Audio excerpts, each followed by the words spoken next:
Let me tell you about Marcus.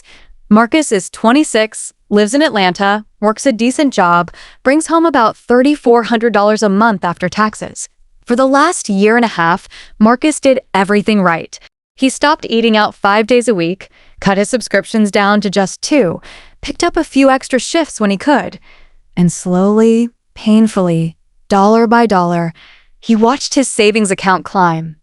$500, then $1,200, then $2,000.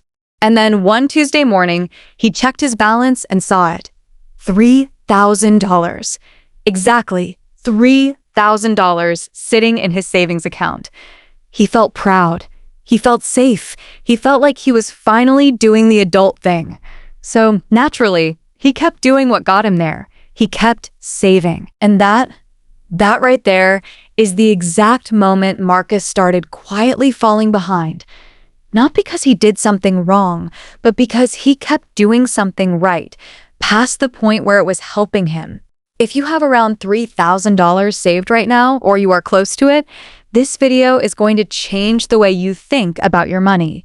Because there is a specific shift you need to make at this stage, and almost nobody tells you about it. Hit subscribe if you are new here. We break down money, psychology, and wealth building in ways that actually make sense. My name is Ella, and welcome to Ella Invests. Here's the thing most people get wrong about saving money. They treat saving like it is the goal. Like, the whole point is to grow that number in the savings account as high as possible. And look, I get it. Savings feels safe. It is right there. You can see it, you can touch it. It does not go anywhere. But here is what your savings account is actually doing to your money when you keep parking more and more there. It is shrinking it. Not dramatically, not overnight, but slowly, every single month. Inflation is eating away at the purchasing power of those dollars. The average high-yield savings account in the United States right now offers somewhere around 4 to 5% interest, which sounds decent.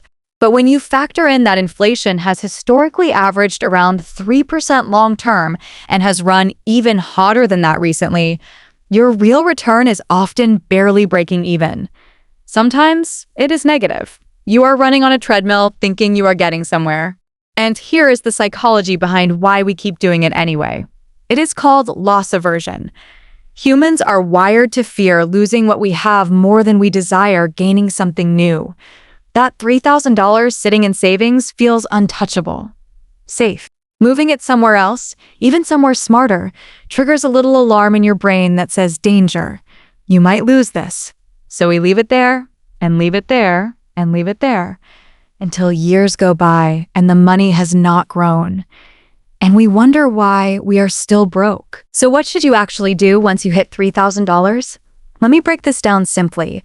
Think of your first $3,000 saved as building your foundation. That is your emergency fund, a cushion designed to catch you if something goes wrong. Car breaks down, medical bill, unexpected job gap. That money is not for investing. That money is not for building wealth. It is specifically there so that life does not derail you.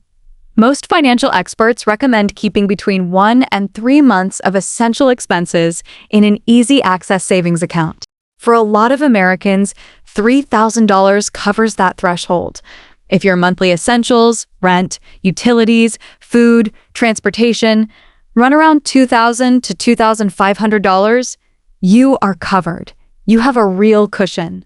Once you are there, once that foundation is in place, continuing to pile more money into savings is like building a house and only ever pouring the concrete foundation over and over instead of actually building the walls.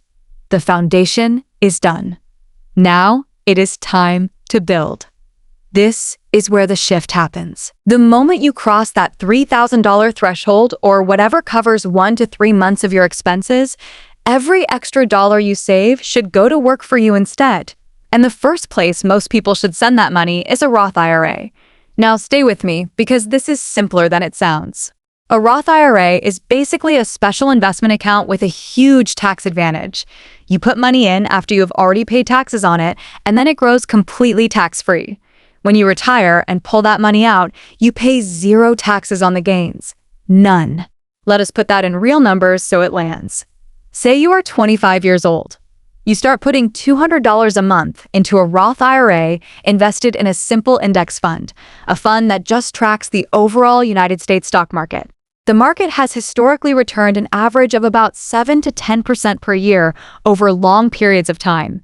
At 7% average annual return, that $200 a month by the time you are 65 becomes over $520,000 from $200 a month. Now compare that to leaving it in a savings account at 4.5% interest. Same $200 a month. By age 65, you would have around $290,000. That is a $230,000 difference. And the only thing that changed was where the money went. This is what people mean when they talk about compound interest working for you instead of against you. The longer money stays invested, the more the growth starts growing on top of itself. It is not magic, it is math, but it behaves like magic. Here is why most people still do not do this even after they understand it. It comes down to something called present bias. Our brains are wired to care about what is happening right now far more than what will happen in 30 years. $1,000 in your savings account today feels more real than $100,000 in retirement savings decades from now. So investing feels abstract. It feels like giving your money away to some invisible future version of yourself that you are not totally sure you trust. But here is a reframe that might help. Think about your savings account as a waiting room. Money sits there, waiting, doing almost nothing. And think about your investment account as putting your money to work a job where it earns more money, which earns more money, which earns more money, around the clock. Every single day, without you doing anything. You worked for that $3,000. Now let that $3,000 work for you. So here's what this actually looks like in practice. Step 1. Make sure your emergency fund is solid. That means 1 to 3 months of essential expenses sitting in a high-yield savings account, untouched, just in case. If you have $3,000 and that covers your cushion, you are done with this step. Step 2. Open a Roth IRA if you do not already have one. You can open one through platforms like Fidelity, Vanguard, or Charles Schwab. All free to set up, no minimums at most of them. Step 3. Start contributing. Even $50 a month is a start. The amount matters less than the habit. Once you automate it, set it and forget it, you stop feeling the psychological sting of losing that money. Step 4. Invest in simple, low-cost index funds. You do not need to pick stocks. You do not need to watch the market every day. A simple total stock market index fund or an S&P 500 index fund gives you exposure to hundreds of companies at once with very low fees. Step 5. Keep your emergency fund topped off as your expenses change and increase your investment contributions every time your income goes up. That is it. No complexity, no secret tricks, just the right order of operations that most people never learn. Marcus eventually made this shift. It took him a while to feel okay moving money out of his savings account. But once he saw his investment account start growing, not just sitting there, but actually compounding, actually moving, something clicked. He stopped feeling like he was behind. He started feeling like time was working for him instead of running out on him. And that feeling, that is what financial confidence actually feels like. Not the nervous comfort of watching a savings number stay flat, but the quiet confidence of knowing your money is out there, right now, building something. You do not need to be rich to start. You do not need to understand everything about the stock market. You just need to know when to stop saving and start building. And for most people, that moment is $3,000. If this video helped you think about your money differently, hit that like button and subscribe. We post videos every week about money psychology, investing basics, and how to actually build wealth from where you are right now. See you on the next one.